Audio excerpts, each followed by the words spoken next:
sinfdosh. Qalay sinfdosh? Andamaysan. Brat, buni xotini men sinfdoshim bo'lganda, shunga so'rayapman. Brat, haligi gap bor-ku, nima sinfdoshingga uylanmaysan desa, burnini oqqanini ko'rib qolganmiz deydi-yu. O'sha biz ko'rib qolganmiz-da buni. Burnini oqqanini ham aytib beralaman sinfdoshda, qanaqangi prichoska qilganini ham.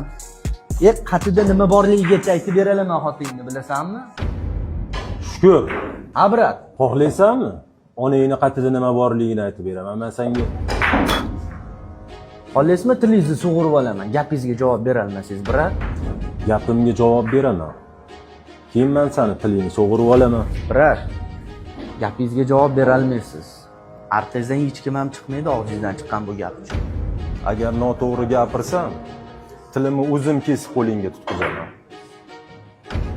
Ishlat bo'lmasa, qalbida iymoni bor, yuzlarida nur bor, sochlarida sanida bedor o'tkazgan tunlardan qolgan oqlari bor, qo'llarida halol mehnatdan orttirgan qadoqlar bor. Yana ko'nglida sen qachondir umidlarini oqlaysan degan umid yashaydi. Qaysi biri noto'g'ri? Tilingni chiqar.